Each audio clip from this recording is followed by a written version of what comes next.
Subscribe to our channel by clicking the subscribe button. Click the bell button and enjoy the latest uploads from our channel. अस्सलाम वालेकुम नाज़रीन, आपको अपने channel में welcome कहती हूँ।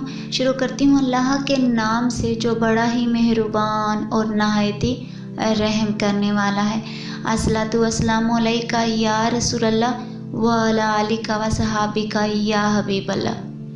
नाज़रीन, आज के इस वीडियो में मैं आपको ये बताऊंगी कि अगर दुनिया का कोई लाइलाज मरीज़ है जिसके मर्ज़ को डॉक्टरों ने लाइलाज करार दे दिया हो और उसके लिए हर दवा बेकार हो गई हो, तो वो ये अमल कर ले, उससे अल्लाह के हुक्म से वो बिल्कुल ठीक हो जाएगा। वीडियो का आगाज़ करते हैं।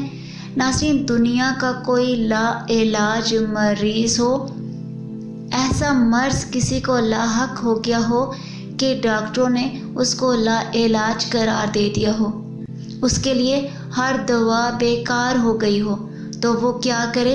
वो सूरह काफिरून को 1001 दफ़ा, हर दफ़ा तस्मिया यानी बिस्मिल्लाहिर्रहमानिर्रहीम के साथ अव्वल और आखिर दरूद शरीफ के साथ पढ़कर पानी, तेल और शहद पे दम कर ले।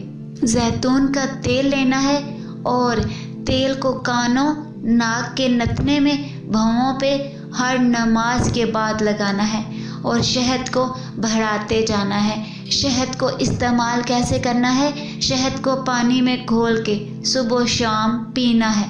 नाज़रीन, जिसको कोई ऐसा मर्ज़ लाहक हो गया हो जिसका कोई इलाज ना रहा हो, तो वो ये अमल करे। पानी उसने कैसे पीना है? नाज़रीन, सारा दिन वो यही पानी पी सकता है। तेल की मालिश भी कर सकते हैं। अगर आप अपने अमल में तासीर चाहते हो तो आपने इसको 7 दिन तक लगातार 1001 दफ़ा पढ़कर दम करते रहना है। आज की इस वीडियो में इतना ही। तो हमें याद रखिएगा, मिलते हैं अगले वीडियो में। तब तक के लिए अल्लाह हाफ़िज़।